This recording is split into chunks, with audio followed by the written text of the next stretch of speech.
Let's get ready to rumble. What up? What up? What up? 2 G's in the pod. 2 G's in the pod. Episode what? 6? Running through the 6? Yeah. Yo, that's corny as hell. We are not making any Drake references today. You're already starting with the Drake, bro. That's why I'm laughing. Because I know you love Drake, man. It's not deep down, bro, it's okay. I know deep down you're a low-key. I'm not a closet fan. You're an OVO, a dick rider, bro. It's okay. I love you. No. You already admitted it a couple episodes ago that you are a dick rider. I exposed you for being one. Oh, no. There's no exposing because I am and I'm proud. Because everyone deep down... Because everyone deep down loves Drake. I don't care what anyone says. Listen, I gotta find a pause button for the soundboard here. So every time you see some sus shit like that, I'm gay and I'm proud, or I'm a dick rider and I'm proud. I'm proud of my dick. Proud of my dick. I'm proud of my dick rider. This guy offline said he knows absolute comedy like the back of his dick. Including the veins. Well, listen, as a man, well, no, honestly, listen. As a man, you're right. As a man, it's pretty easy. It's easy to know at the back of your dick, okay? All right. Yo, don't even tell me, George, you ain't sitting in the washroom looking at your dick. Oh, my God. Shut up, yo, bro. We're not going to do this shit. This is not going to be a not safe for work type shit today. We're just going to talk about it. There's so much to talk about. Let's just talk about, because we just finished playing ball. I'm not sweating anymore. I don't smell like balls anymore. I'm good right now. You and your OCD ass excuses.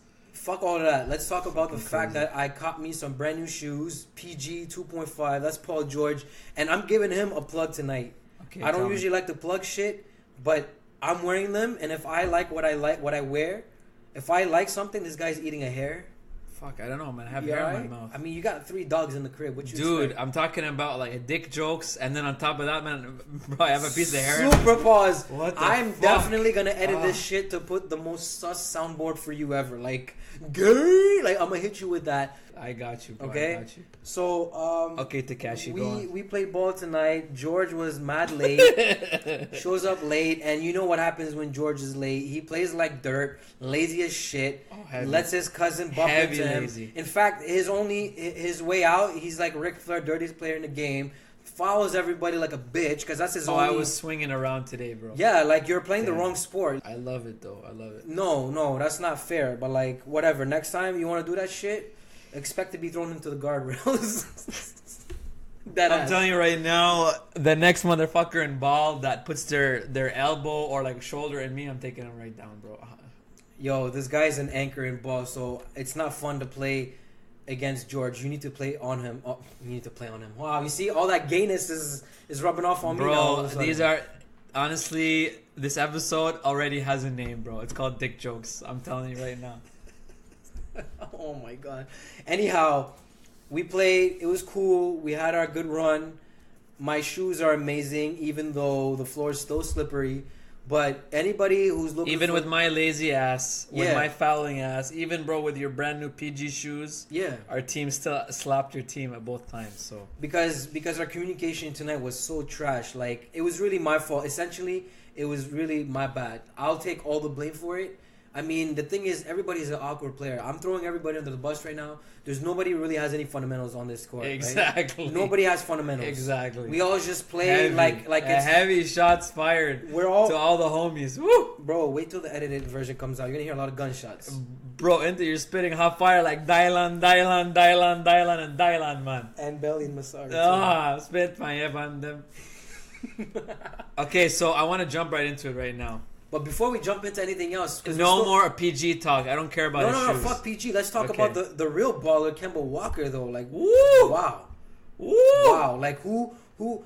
Are you even surprised that someone was eventually going to drop 60 tonight? Or this I am surprised as fuck, because I never expected a player to come out of college who did not know how to shoot from anywhere outside of 5 feet to all of a sudden... be shooting 50% on 3-pointers. You mean college hoopers don't know how to shoot the 3? Kemba particularly. Oh, him particularly. I don't know if you watch hoops in college, bro, but this guy was one of the most... He's Arizona, right? No, where's he from? Yo, you know me. Don't look at me like that. I don't know my shit. What do you mean? Listen, Arizona, all I know is Melo and Syracuse. That's as far as I know. I think he's UConn. Hold up. Yeah. He was a Husky. My bad. He's Husky? Hold up. Let me see. Let me see this shit right here, bro. This is part of the 2Gs in a podcast. We don't do research on this shit. We don't know anything. Honestly, we just spit hot fire. We spit hot fire, like super hot fire. College career. Hold up, bro. I'm pulling up the wiki. Yeah, yo, I'm right, man. It was UConn. Just go to ESPN. Like, shout out to them. No, it was UConn. Okay, so this guy, man, this guy was one of the most terrible shooters. If I'm gonna compare him to anyone, I gotta compare him to our cousin Julian. Oh god. Oh god. Shout out to Julian, bro. Wow. He was a terrible shooter. And now this year, bro, this past month he's shooting 50% on threes and he's killing it. That's better than Curry, bro. Better than Curry. He's killing the 3-pointer this year. He's beasting. I'm very impressed with this guy. He is having his Gilbert Arenas season. Definitely. Remember Gilbert before? He's on a comeback track. He did. And I'm sorry, he honestly had to waste, or he's having to waste these prime years on such a dirt-ass team like the MJ Hornets. Terrible ass. Who else is good on that team? I see Jeremy Lamb is on there. He was with OKC before. I think their best player is probably somebody like Nicholas Batum or some shit. I know they have other dudes on there like Frank Kaminsky and shit, but I don't know, man. It's terrible, man. I just feel bad for Kemba. And on top of that, he's on such an affordable contract, man. He's getting like 10 to 12 per year. That's it. And there's dudes out there getting 30, 45 million a year. Not on his team. No. But like other big high caliber players. He's an MVP candidate right now. Yeah. Well, he deserves a heavy raise. Yeah, and he also came so under the radar if you think about it. Like he was never in the talks in the last couple of years. His numbers have improved. If anything, I might already give him the most improved player. Yeah, honestly, 1 month in, I have to give it to him. I don't even think he's the MIP. I think he's just the most slept on or underrated player because he plays on Charlotte, right? If he played on a team like the Heat, like the Lakers, like the Knicks, like the Boston Celtics, the big cities, teams who get coverage, it would not be like impressive at all because he's actually been playing like this for a few years, but he's on another one fucking this year. So is that why we're always talking about Giannis? Because Giannis is on a very shit market like team. Yeah, but he's so stellar and he's so different. He's getting that attention. Too, yeah, he's getting that attention for his city and for the team. Right? You know, this guy's rating on 2K in his rookie year was 60. Bro, I want to guess it was probably like a 65 or like 68 or something. I didn't think rookies got that low of a rating because all the rookies today are getting 80, 85 as fuck. Yeah, minimum 70, 75, but this guy got 60 and he's been in the league since 2013. He came in like fresh out of high school or Greece or whatever, so he never had any college experience. Okay, so listen, now man, I got to switch it up because there's too much to talk about. There is some crazy news about a rapper that I can't stand to hear, speak, or even hear rap. He doesn't rap, he screams. He scream raps. He scraps. That was bad, by the way. Takeshi 6ix9ine. I don't know, man, but it's not looking so good for this guy. Oh my god. Okay, so listen, for all y'all out there that have just heard his music, or even if you haven't, you're living under a rock, by the way. Him speak, man. If you haven't heard him speak, I gotta play like a minute clip of him talking right now on the Breakfast Club because I want our audience to hear how he speaks. Okay, it's ear scratching. Listen to this. Bro, 6ix9ine was needed in that place, bro. Yo, the whole shit. Especially being that little baby Mr. Fleck. Listen, you were great. I'm not fronting. Shout out to Baby, man. He on the project, November 23rd. But does it make you feel, when you see a venue like that and the reaction you get, does it make you feel like you need to stop with the controversy? So you be less of a liability so people let you in those buildings so you don't have to sneak in? You know what it is? I don't think it's controversy. I think I'm the definition of somebody actually doing what they really want. You know when artists be like, I do what I want. I do what I want. I do what I want. You really don't do what you want. I don't have no censor. Like, I'm not censored. People's like, yo, he's famous. He's fucking famous as heck. He's crazy famous. Like, Tekashi is bro, but what is up with his hair, man? Famous. And the kid just turn this shit off. Turn this shit off. That's enough. A regular person, like. Bro, I'm not. The stuff I say is like, is this guy even famous? The stuff you say is kind of cringeworthy, to be honest with you. Cringing, bro. My insides. But here's the thing, though. Like, my whole insides are dying right now, bro. See, we call it cringe, but we're giving it attention. We're giving our energy towards this shit. We need to stop giving all this attention to the shit that we find annoying and stupid.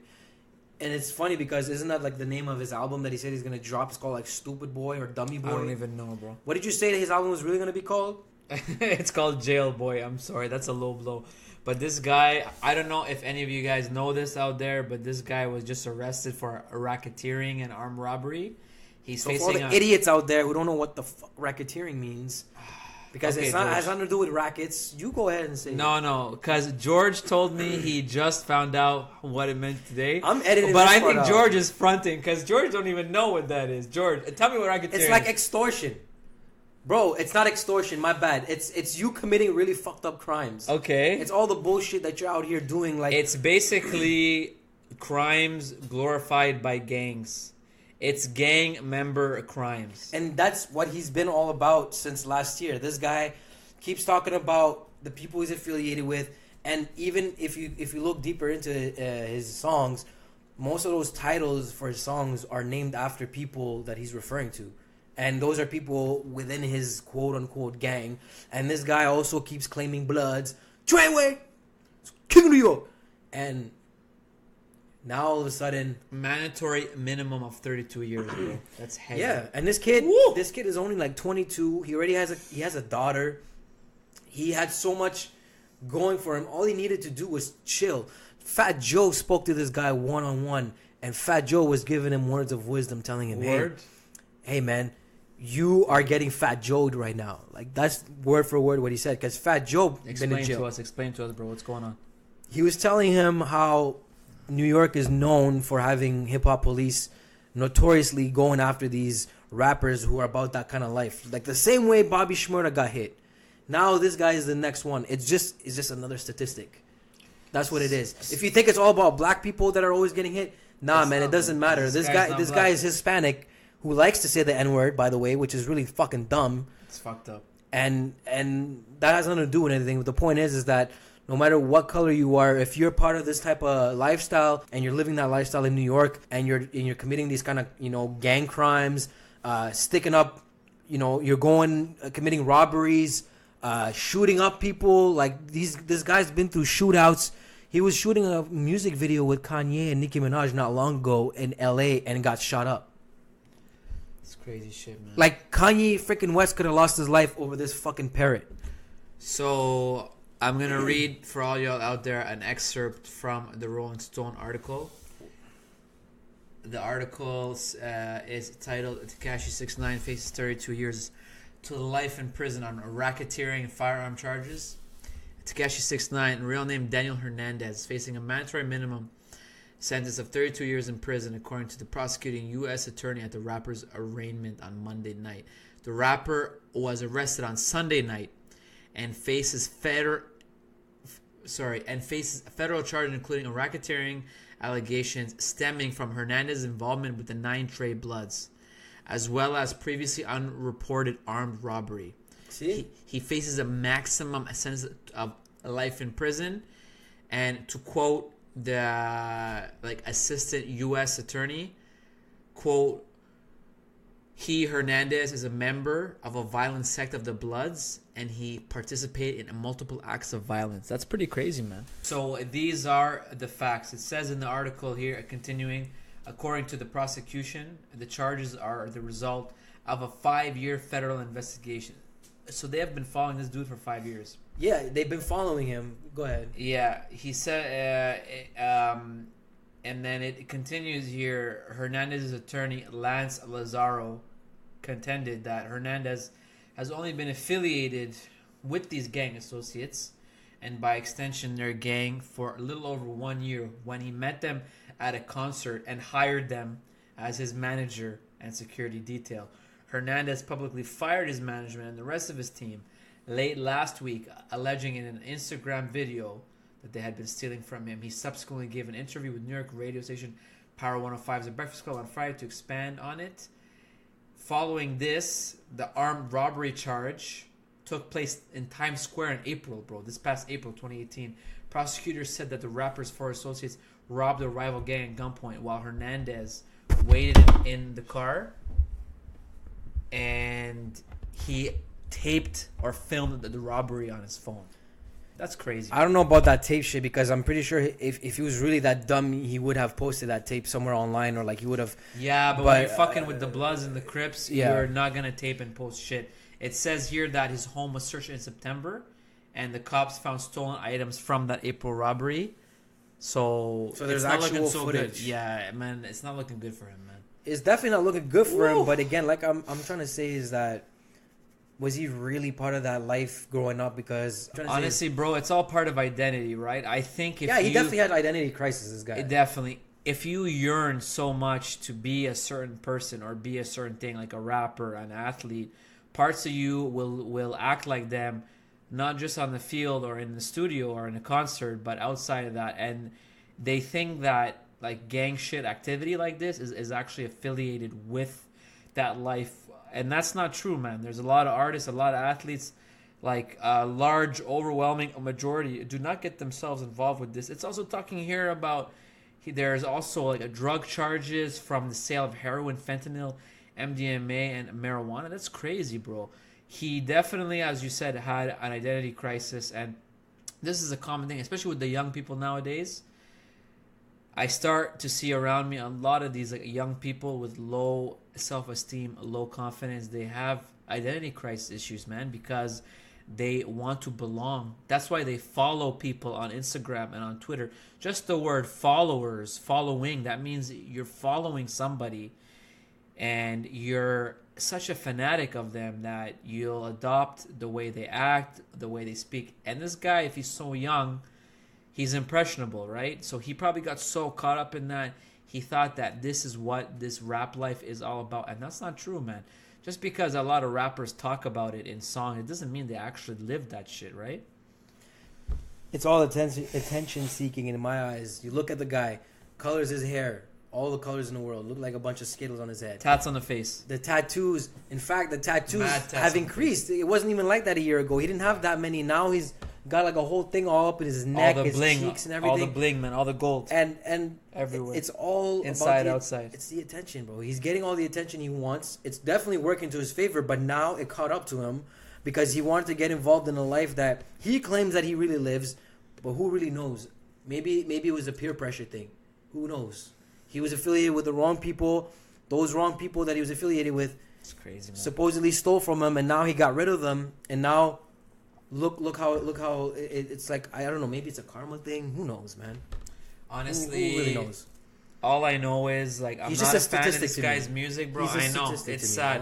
bro. Yeah. All I know is I'm not a fan of his music at all. I'm not a fan of his look, of his anything, but I know he's very popular. A lot of kids, they love this guy. He's huge, man.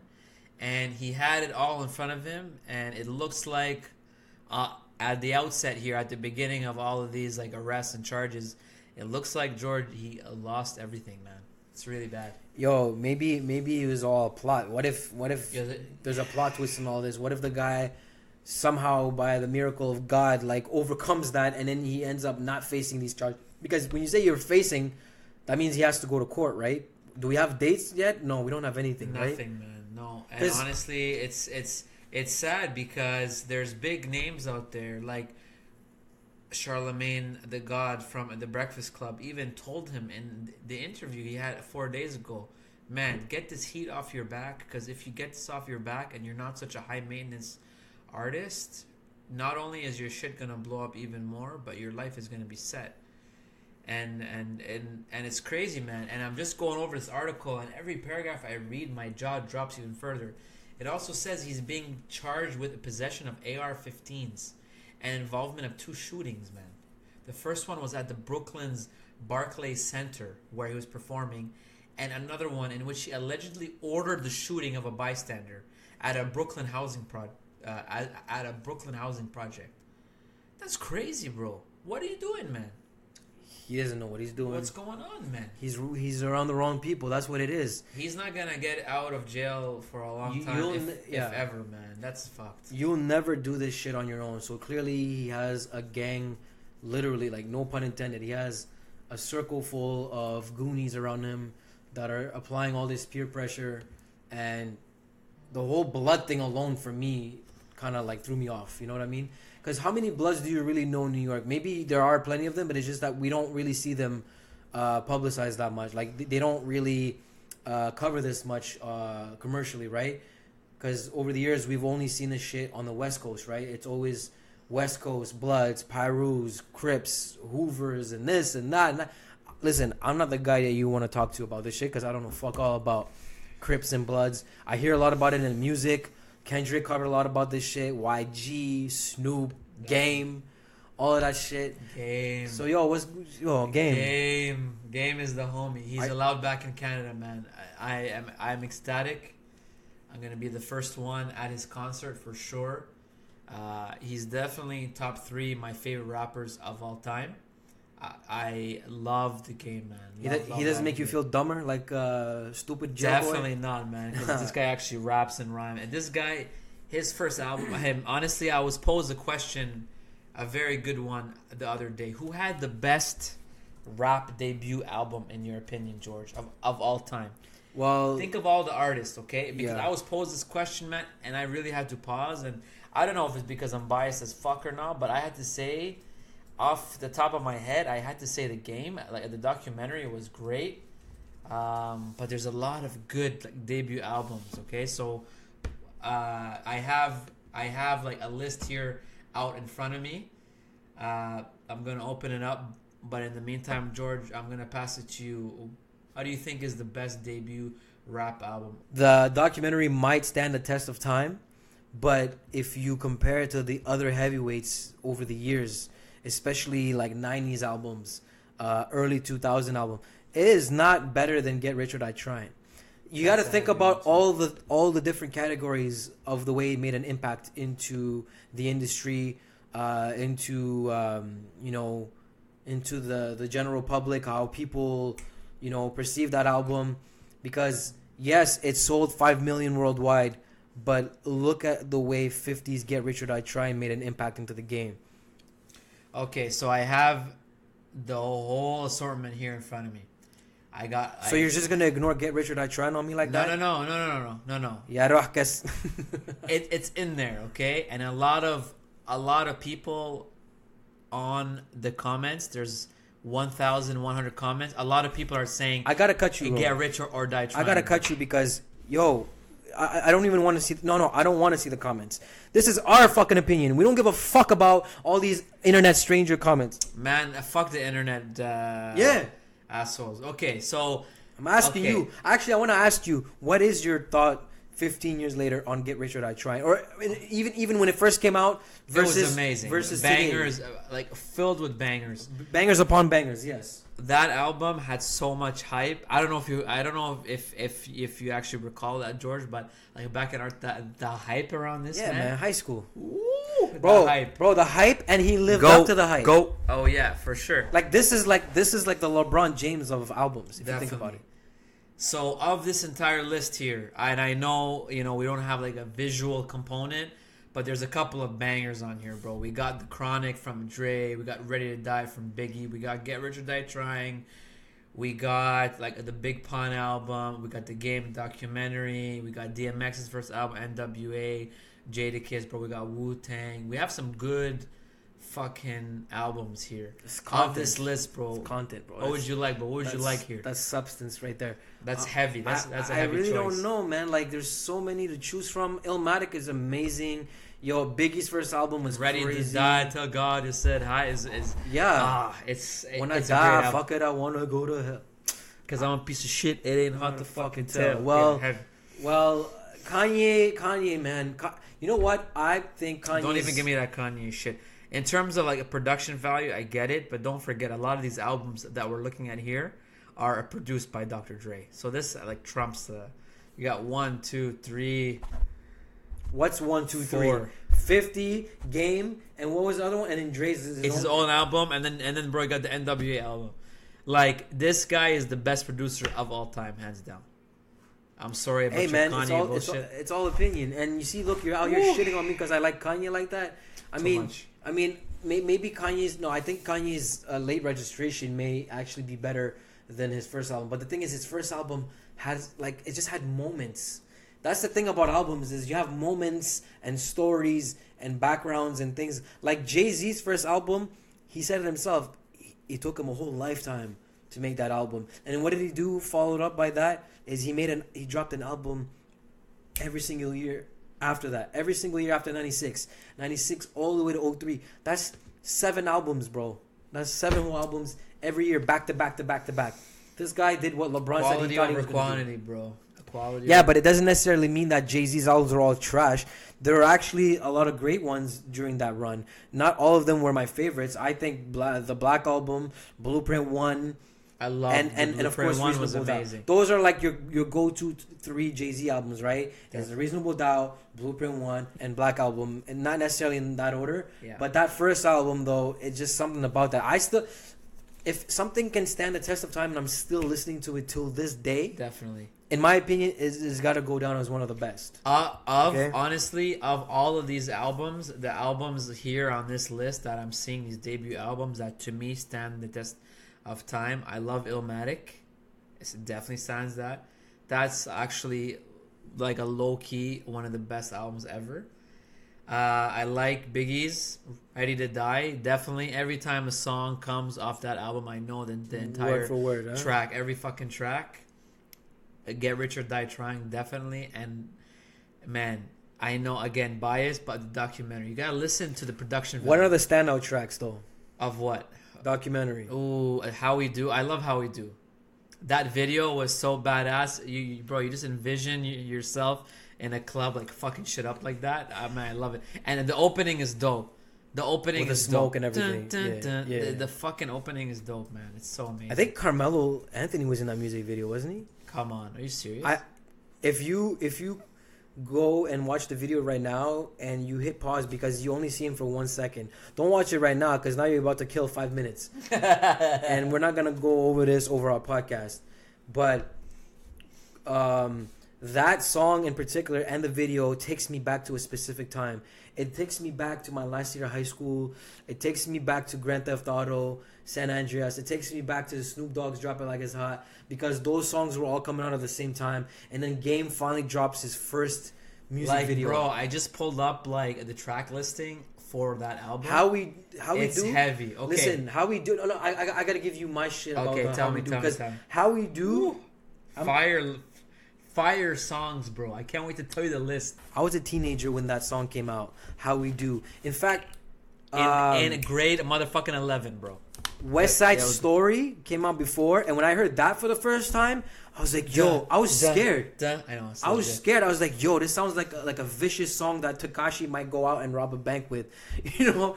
But when How We Do came out, I was by like, the way, oh my FYI God. about that track. Yeah, That track was co-written by Fiddy. FYI, West Side Story. But go on. that was a whole story though. We could do a whole episode about how 50 basically co-wrote like every song off that album, and that documentary album was all his. No. Jam out. There's a couple songs. Okay, so this is the track listing here. This is legit, bro. Just Blaze did his thing, by the way. Huh? Just Blaze definitely did his thing on that album too. Definitely, as well as Scott Storch too. Yeah. So okay, the track listing, bro. We got the intro, of course. It's a pretty fucking hilarious intro, with Dre. We got West Side Story, man. We got Dreams. That's a great one. That one is written by your homie Kanye. You got it, and produced by Kanye. You got it. Hate it or love it. Amazing track. Cool and Dre. Woo! And then we got Higher. That's a good track. Dre. Too. And then of course we got How We Do. We got Don't Need Your Love with Faith Evans. Very good song. Church for Thugs. My low-key second favorite track on the album after How We Do was Put You on the Game, bro. Oh, Timbaland. Oh, he came heavy with that one, bro. Let me put you on the game. The video I'll came show out you where the blood's at, where the Crips at. Show you where to get that, where he hit that. Look Let me at George put you dancing and fucking hitting us with a Harlem Shake. Definitely, bro. A Start From Scratch was very good. The documentary, and then we got Runnin', we got No More Fun and Games, and we got We Ain't with Eminem. Do you remember that song? Oh my God, that was the heaviest gym song of life. You want to flip the gym over when you put that song. I think it was on my playlist to go to the gym. Definitely. It was produced by Eminem too. Yeah, I know. It's obvious. That was Eminem's sound. 100%. That was before Where Eminem. I'm From with Nate Dogg. Yeah. And then we got Special with Nate as well. God rest his soul. We got Don't Worry with Mary J. Blige. Like father, like son, bro. like Father Like Son with Busta. Man, this album, I forgot how amazing it was, man. You know what? Now because of the way you're talking about it, now I feel like it might just be the best. You know why? Because you also got to think about how old you were and how conscious you were when a certain album came out. We were still babies when all these 90s shits came out. Definitely. I listened to Illmatic obviously like 10 years after it came out. I wasn't listening to it. I was still like sucking on my mom's titties when that shit came out. Definitely. I wasn't sucking on my mom's titties, but I was in elementary school when that came out. I wasn't listening to rap in early elementary school. But Get Rich or Die Trying came out. Shit was crazy. Definitely. The hype and everything, and he lived that. Now the thing about that too is you got to also consider the fact that it's a long fucking album. You know how hard it is to sit through a whole album. Back then, I feel like it was easier to go through a whole album. It was, but honestly, it's because a lot of the newer artists and the newer albums now have conditioned us to have low attention spans. A lot of albums now are 8 to 12 songs. Yep. So it's programmed us to not. So then when we go back and we listen to these long ass albums, you know, like, man, I always talk about Drake. I tried the other day to sit through Scorpion. On a car ride. No, I tried to sit through my car ride from here to my actual store out in Rockland, and I was trying to listen to the whole Take Care album. 23 tracks. It's fucking long, man. It was a lot. It is. I couldn't do it. I had to switch it up after song 8. Don't forget, like, that was like 7 years ago. You look at 7 years ago versus today, your brain and the way you digest music is not the same. Damn right. But yo, Illmatic 10 songs, perfect. That is perfect. Perfect. Well, it's 10 fire songs though, right? And no interludes, none of that bullshit. Intro. No features except AZ. And AZ, the only feature he even had on that album, he fucking destroyed it. A lot of people might even say that AZ had the verse on that album. Man, I didn't know that it was that old, bro. This shit came out in 94.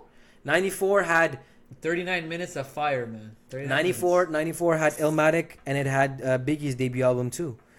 Yes. Yo, Ready to Die. It was all there. But when you look at Game's album, I literally know from very beginning to very end, the title tracks, the beats, the producers, everything. It's A1. And they really took their time on that album. Yes. They needed, because don't forget, okay, the Game was a platform for like a G Unit to go not only on the West Coast, because at that time they didn't have a lot of good West Coast rappers. Yeah. But it was also going to extend the popularity of G Unit. Don't forget, when the Game's first album came out, that entire clique was slowly going down. There was no hype around like a Tony Yayo's album coming out and like Lloyd Banks' album coming out and all this shit. Yeah. It was going down slow. And back at that time, when the Game's album was about to come out, 50 Cent, he slowly begun to put his eye on like business ventures, right? So they needed to keep that group alive. And the Game was heavily recruited by a lot of people. And that was a big grab for them. So they needed to make sure that this album was fire. And they did that, man. I got to fact check you on certain things, though. Because Banks and Buck dropped their albums in 2004. Their albums had already come out. So they both went platinum. They already had their moments to shine. The next up was Game. Of course. But at that point in time, when the Game's album was about to come out, they had just signed him. Everything, you know, on his album was being prepared. There was not a lot of hype. There was not a lot of like popular songs out from that group at that time. And it's good that that album came and dropped, and it was so heavy and so powerful. People then were fucking super happy to have another strong person join like the G Unit, and that album was fire, and the clubs were fire. All the radio stations, the good radio stations, the good American radio stations, they were fire. They played almost every Game track. I still remember, man. I used to listen to Hot 97. They dropped almost every song from that album was fucking played on their radio station, man. Man, don't you just miss those days, man? Definitely, bro. They're real like rap days. But instead, we got this guy, a fucking clown like this, man, that, you know, we're talking about on his hair matches podcast. His shirt. Tekashi 6ix9ine. His shirt matches his hair, though. Look at that shit. Unbelievable, man. He has a whole rainbow. I can't believe we've been talking about this. Where is all these guys? Where is Game and all these motherfuckers? Come on, Well, bro, let's go. You know what? Game at one point was an I'll attention show you seeker where the too. Blood's at, where the Crips at. Hate It or Love It to me that's my favorite. That's my Really, standup track. eh? Hate It or Love It, and it was a single It's too too. soft for me, bro. It's too soft. Oh, It's very amazing, but it's not as good as all the other shit. You need to fall back, bro. Hate it, love it, done. The dogs on top. I'm gonna shine, homie. You can't hate on it yet. Go You know ahead, the damn MVP. lyrics word for I word. told you, I know this album inside and out. I Do you know it every like the game back on- of your dick? I know it better than the back of my dick, bro. I know where all the veins is and everything, bro. Don't worry. Were you there? George, you like that one, huh? Were you in the recording sessions too? Were you in the studio with Dre, Just Blaze, and all the other pretty? Yo, I'll show that's you an. where the blood You know is, who do you? blood is. Who do you know? Okay, you know what? I also I gotta say this. You gotta listen to this. The thing that I loved about the documentary too is that not every song sounded the same. Today, every song sounds the same. Migos album is like a 60-minute song. That's what it sounds like to me. They're all repetitive. Game shit was very versatile. You had beats from Kanye's beat Dream. Oh my god, Kanye was still in his producer I prime. have to play it for you right now. It's too amazing. Everything, bro. Everything about it. And I The can one talk. thing about the game though that I gotta say again, he's one of my bro. This guy's in my top 3. It goes Biggie, Eminem, and Game. These are my 3 dudes, 100%. You know, oh my Game god. though, Game cared too much about the beef, bro. He cared too much about the beef. It took away from his music. He's very petty too. It took away from his music. The guy was on such a hot streak. He could have just bit his tongue and like made that diss track against Fat Joe and like Jadakiss and all these NYC rappers like he was asked, and he could have continued to be. Well, hold up. What are you talking? He didn't diss them. He hopped on that New York song, and then 50 wasn't too pleased with that. No, bro. No, You're the dick writer here. You tell me what now happened. I have to fact check you. Okay. What? The reason the beef between him and Fiddy started is because Fiddy was trying to make an NYC diss track against Jadakiss, Fat Joe, these guys. He asked Game to be on it, And he Game said no. I don't want to.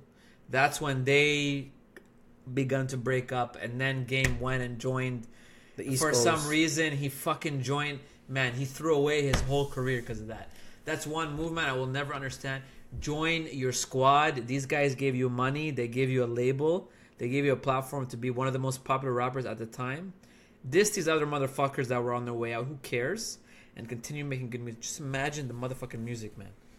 Yo, if those two would have never had a fallout, if 50 and Game would never have had beef, and 50, Game, Banks, Buck, Yayo, all of that would have all clicked together really well. I just gotta say one thing. Fuck Tony Yayo. He's by far the worst rapper I've ever heard in my Yo, life. thoughts of a predicate felon? No. Banks, Buck, Fiddy, Game. That's all you need. In that order? No. So, Yayo, it's funny you mentioned Yayo's trash. While tonight when we were playing, we heard So Seductive playing. Sonny was bumping that shit. No, actually, it wasn't Sonny. Yeah, he was. No, man. It was not his playlist today. So who the hell was playing So Seductive? I think it was Adam, bro. Well, whoever the fuck was playing it, Sonny was singing that shit, and it felt really pause-worthy because he was like, the way that she made it is making me horny. I'm like, bro, we're playing basketball. Why are you talking about horny? Don't ever say horny on a basketball court ever again. All right? I'm sorry, but that is not a rap song, bro. That's a pop song. Oh, he fucked up with these lyrics, by the way. Okay, He woke up off of Coma 2001 about the same time Drake dropped 2001. exactly, bro. He dropped 2001 in 1999, dumbass. Game, get your facts straight. Honestly, you're hating, bro. Listen. No. You're just really, really, really naive right now. Honestly, like, me now, I'm vibing right now. No. I'm in that like documentary. You're biased as hell right now. Oh, definitely. I miss Game when the bandana and the aftermath chain and the black tee. That's the kind of microphones we need, by the way. Yeah, just man. hang on. Our podcast ones have to hang like that. Honestly, fucking legit. Yeah, man. Wow, this is a vibe. You gotta watch this guy right here, by the way. So there's this guy on YouTube. We're gonna give another fucking plug right here. Diverse Mentality. Who we plugging right now? Who we plugging? So this one guy on YouTube, you know, there's a bunch of like hip hop channels on YouTube, and one guy in particular, his name is Diverse Mentality. No, don't play his fucking show. That's a whole hour Look at this, bro. We have a whole hour where he documents the entire beef between 50 and Game. He said, who won between 50 and Game? And he breaks it down to the T. I have to watch this video then. You need to start right here. And you need this is shout out to a diverse mentality.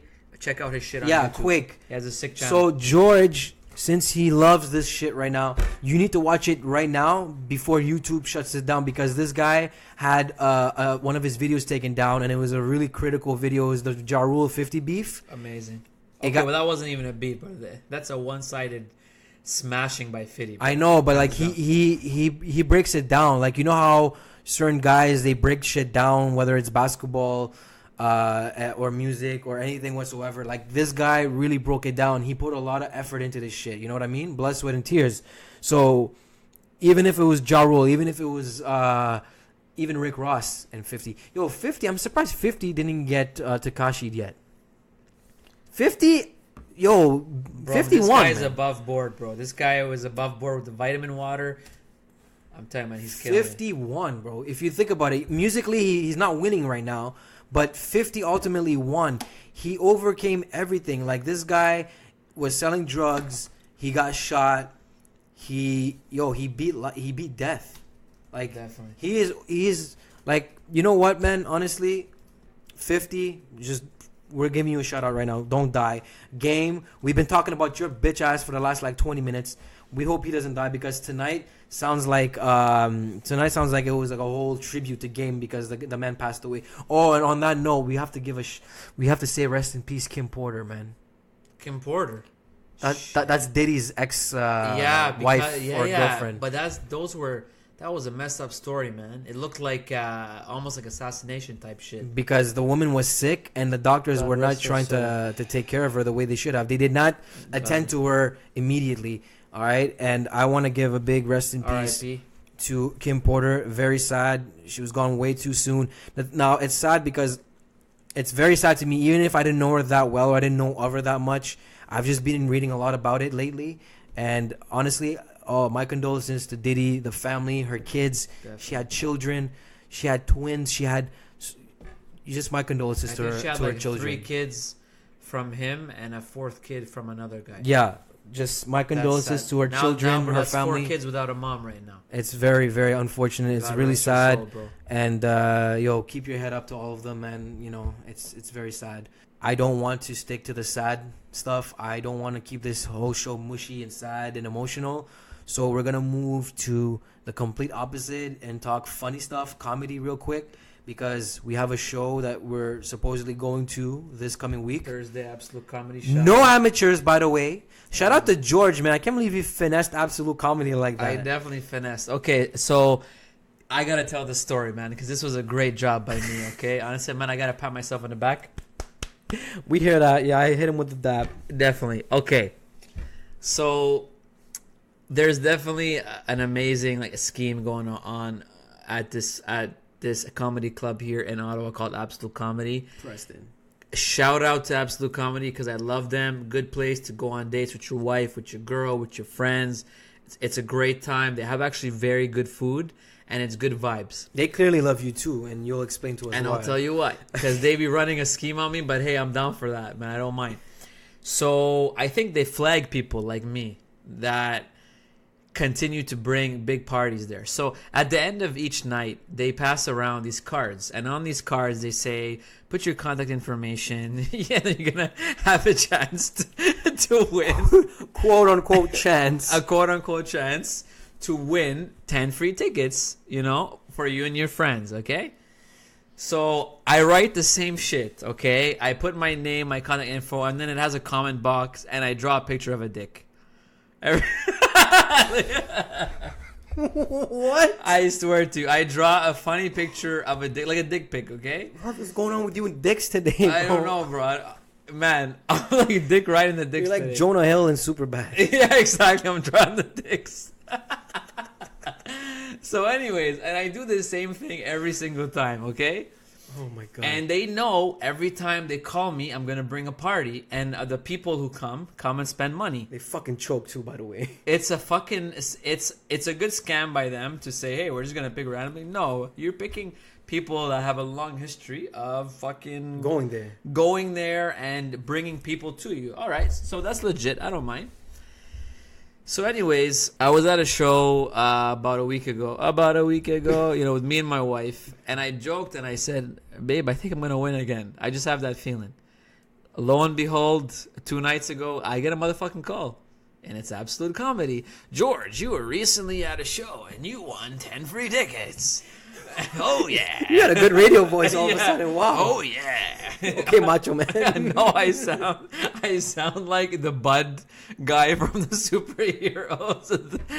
Oh, no, sorry, not Bud, Duff Man. The Simpsons. Yeah, the Simpsons. Duff Man, can't breathe. So, anyways, I'm like, okay, amazing, sure. And they said, so we'll offer you Monday, Tuesday, or Wednesday night.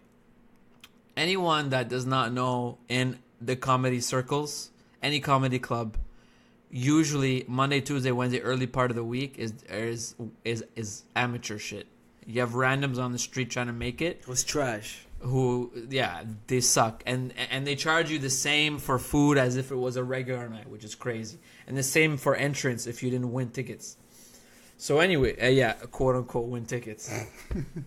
So anyways, I just finessed the guy. I said, okay, listen, I can't do those nights because I'm busy, but I'm thinking about Thursday. He said, well, I'm not sure. You got to call back tomorrow and see. I'm like, all right. So I called back on Monday, and I'm like, hey, I was called last night, and I was offered Tuesday, Wednesday, Thursday. So I finessed. So I straight up changed all this. And yes, I'm exposing my fucking tricks here. You finessed the finesser. I finessed the finesser.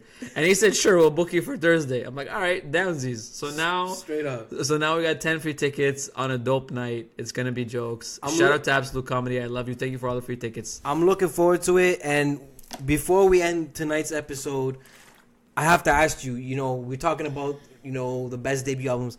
Who are your favorite stand-up comedians, bro? Ooh. And who are the overrated ones? You got to throw them under the bus. I don't give a fuck. Because out here, it's the overrated is a man that was here on Sunday night. I got to throw Russell Peters under the bus. Yeah. He performed in Ottawa on Sunday. I didn't even know about it, man. There was no like advertising or anything about it. So then how the fuck did you know? I actually found out from other people saying, hey, he's in town. So the reason I say he's number one overrated, I'm sorry, but the jokes he says, I love the imitations. I get it. Of the different other ethnicities of all the and ethnicities, races. That's cool. Yeah. But don't try to own those jokes. Comedians have been joking about Arabs and Indians, white and black for so long. It just so happens that this guy got the most time in front of a camera to use all those fucking jokes. Yeah. I gotta say, my favorite personal comedian, and I follow the comedian, the entire field very, very tightly. So I'm probably gonna tell you a name nobody out there has heard of, but I definitely tell you to check him out. It's a guy named Pablo Francisco. If any of you people have not actually heard about this guy is one of the funniest, most highest energy motherfuckers. He is like a Carrot Top, but without the stupid props. He jokes. He does the funniest imitations. I gotta give a shout out to Pablo Francisco. Check him out on YouTube. He has not performed in a big venue for about 5 or 6 years now. So a lot of the videos that you see are gonna be old, but they still hold up super well, man. Does he have a Netflix special? I don't know, but I've seen pretty much all of his shows online, so I definitely highly recommend Pablo Francisco. Another guy I really like, a lot of you have probably actually heard about him, is Frank Caliendo. Now, Frank Caliendo got popular by doing imitations on the Jay Leno show, the David Letterman show, a lot of late night talk shows. Like impersonations of other people, of people. George Bush, dead on. Trump, dead Better on. than Jay Pharoah? Better than Jay Pharoah times 10. So people check out Frank Caliendo and check out Pablo Francisco. Yo, these are my top two. I see a pattern here. Is this some mob affiliated shit? Because these guys got drug dealer names. Pablo, Francisco. Definitely. Escobar, like, what is this shit? And you kind of look like a mobster too with the beard right now, so Exactly, I'm kind of hesitant to check these guys out. But what about like the legit. classic OGs, like the kings that come, like your Chappelle's, your Chris Rocks, your fucking. I was never a Chris Rock fan though. I actually like him in movies because he's such a bad actor that I laugh, but. Wait, you I prefer don't him find as an actor over? Yeah, I do. And you think he's a bad actor too? Oh, definitely, man. He's a bad actor. He is self-admittedly a bad actor.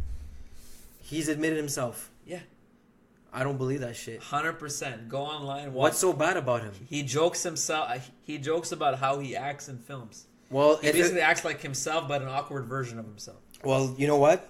Hey, it works. It's all good, man. Thank God for his terrible acting, because if it wasn't for him, I'd never get Everybody Hates Chris. That's one of my all-time favorite shows. Oh, word? Yeah, it was a great show. Okay, who's your favorite? Chappelle. Word, huh? I have to put Chappelle like at the I'm top of talking the about mountain. stand-up, though. Chappelle. No, I'm talking about stand-up. I'm not talking about show or his skits. I just said Dave Chappelle. Bro, you're crazy. I'm not referring to the Chappelle show. I'm talking about As as a a stand-up comedian who does stand-up in front of a microphone, in front of an audience, and he just makes you laugh for a whole hour. Now, I'm not talking today's Chappelle, because today's Chappelle, who decided to finally get that Netflix bag and secure 60 mil on our asses like that, those were cool, but those were light compared to the Chappelle who was ahead of his time in the late 90s, early 2000s, when he was skinny as fuck, before the steroid use, Definitely. before he got all bulked up on us. Oh, okay, yes. He was definitely like a juice head, right? Because that shit happened like crazy. Yeah, like that just happened overnight. I think he got depressed when everybody was on his ass about the whole Chappelle show and how they kept talking to him like as if they were always making references to the show, and then he just said, "Yo, fuck y'all, I'm going to South Africa or whatever." Yeah. And he doesn't even live in Hollywood now. He lives like in Cleveland, Ohio or some shit with his family, and he's doing his thing. That's props to him, bro. Honestly, that's good for him. Who else?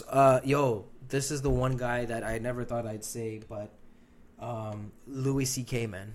Word? Louis C.K. is one guy that can make me laugh my ass The off. sexual offender. Let's just not talk about that for a minute. We're talking about All right. we're talking about his content, not his I dick. got you. I got You see, you talk about dicks when you don't even say the word dick. I'm sorry. Like, man. why do you keep talking I about don't know dicks? what's wrong with me today. You man. all right, bro? Do you? Bro, I'm dick riding tonight. That's the name of the episode. That's it. But we call it dick riding. Are you riding? You never- So for me, Chappelle. You know who was one guy that I think is very overrated, and he was just too over the top. Remember that movie, The Employee of the Month with Jessica Simpson? No. What the fuck honestly, what the fuck kind of person actually watches a movie that features Jessica Simpson that's named Employee? Well, What's wrong with you, she's hot. She got titties. bro? Man, you fucked up. Listen, that You're was fucked, bro. that. Honestly, I love you, but you're fucked I'll up. cut this out. It's okay. No. This was at a. Honestly, bro, you ain't cutting shit, man. This is jokes, man. You This fucked this up. was at a time when like movies were still pretty cool. Like the raunchy slapstick comedies were dope. This Yeah. is like 2006. There's this one guy. I forgot his name, but he's very, very, very. He's a Abyad. I forgot his name. I just know that he was very over the top. He was very loud and obnoxious. Like this guy, instead of getting out the message in a very clear, concise, and relaxed, in a funny way, like he screamed. He's like Tekashi 6ix9ine, but in the comedy field, where he's just screaming at the top of his lung to try to make you laugh. If you got to do that, chances are I'm not gonna laugh at you. When you have to scream all the time, if that's your shtick, then I'm not with it. You know what I mean? Definitely. So that guy, definitely, when I find his name, I'll probably expose him next week. Actually, you know what? So I just did my little search, and we're talking about Dane Cook. Dane Cook, to me, is overrated. Dane Cook, there you go. He's trash, very loud and obnoxious, not my style. Louis C.K., however, amazing. Kevin Hart is actually another guy that I got to throw under the bus. Really, huh? Kevin Hart, I right saw him now, live, man. He's actually pretty. I heard he was good live, but I've never seen him live, and even if I did, I probably wouldn't physically see him because of his height. Because I'm pretty sure I won't find any like front row seat tickets, and I think he might be shorter than you, George. He is definitely shorter than me. And you, On me, I'm a solid 5'4". I seen shit about this guy. He's 5'2". I'm definitely a couple inches taller. So but you- he's more cut than I am, So and you- he's bulked out. So you could definitely block his ass in ball. I will I'll jump over him, bro. Like the Love- way that Bron jumped over. John Lucas? Who exactly? John Lucas, bro. You didn't fuck up this time. The third. so Louis C.K. he's dope. Oh man, there's so many guys that had like moments.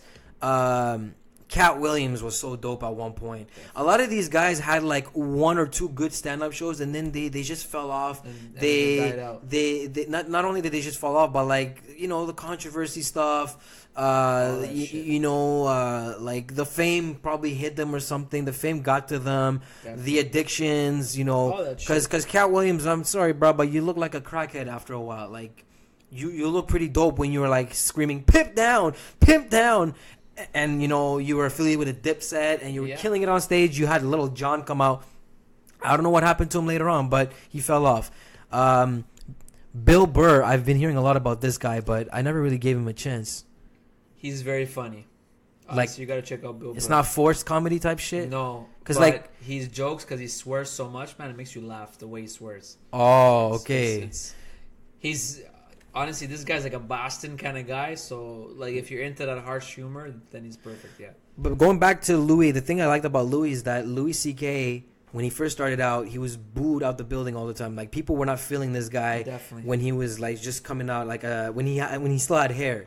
Like before he got the Dr. Phil, balding phase or whatever in his life. He looked so young too. He didn't even look like his current self today. He had like a crazy like makeover or something. I don't know what happened to him, but the reason what happened with him is that I think he watched a lot of George Carlin footage, because if you look at his material for the last like 10 years as opposed to what it was like 20 years ago, it drastically changed, bro. Like, this guy was not funny before.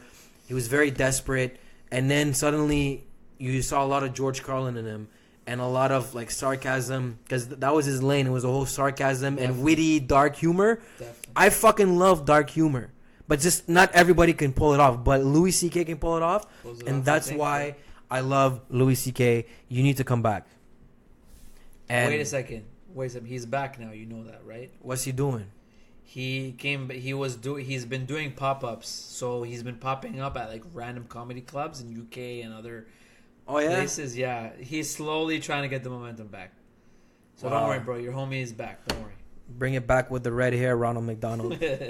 But yo, honestly, you, I'm still looking forward to Thursday, because I thought it was gonna be tonight, but we switched it for Thursday thanks to the finesser George, and yo, hopefully these non-amateur guys bring their A game, because, bro, I gotta talk about that one guy who we saw twice. The 2 times that I've been to these shows with you, the guy, remember, he was always making fun of like the handicapped people and retardation yeah. and stuff. That guy was cool the first time, but when he brought that shtick back the second time, and he was clowning on Julian and shit, oh man, That he was went. amazing. If it wasn't for him That roasting clowning on Julian, Julian was the highlight of it was the year, bro. it was the highlight of the year. If it wasn't for him doing that, I would have gave the guy like a 1 out of 10, because everything else prior to that was just whatever. Like, I wasn't feeling, because I'm like, bruh, it was deja vu to me. I hope we don't see this guy on Thursday. Let's just knock on wood that we don't see him. I pray. Don't worry. I pray. So, George, I'm going to make sure to end the episode with NBA on NBC for you. But anything else you want to add on before we wrap up? I just gotta say again, like, a shout out to all of the listeners out there, and please take some time to check out all the people and the artists that, in our podcast that we're taking the time to shout out, because they interest us, and if you are interested in us, then they'll interest you too. Word. So, Game, Pablo Escobar. Pablo Francisco, Frank Caliendo. Yeah, give those guys a watch on YouTube. And definitely take a hear at these albums that we talked about. Illmatic, Documentary, Get Rich or Die Trying. A lot of these albums, if you haven't heard them, or if it's been a minute, man, you got to rehear them, because they stand the test of time. And not only do they stand the test of time, they're better now because you're comparing them to this shit rap that we're hearing nowadays, it's amazing. With really. the blicky, with the blicky, Oh, Tekashi, it's tiki, okay. Oh, Yo. man, I'm done with that music. Man. Well, you don't have to worry much longer because he's about to face life soon. So it's sad to say like that, but damn, George is going out firing bullets at it's not bullets. like a fellow person that has fired bullets. Anyways, bro, it was a good night. We've clocked in over an hour. We definitely want to give a shout out to all our listeners, and I want to also one more time say, rest in peace, Kim Porter. Rest in peace. And my condolences to her family and her lovely children. And just stay blessed, stay healthy. And to everybody that's in Ottawa and basically all of Canada where it's snowing, change your summer tires because I haven't done that yet. I hope my mom's not listening to this because she's going to smack the shit out of me. George is slipping, sliding all over the hoods now. She is going to smack fire out of me if she finds out. And I am slipping and sliding everywhere. He's drifting, this motherfucker. I'm drifting in finesse. That was corny as fuck. Get the fuck out of here. All right, episode 6, we out. See y'all next week. Peace. Peace out, bro.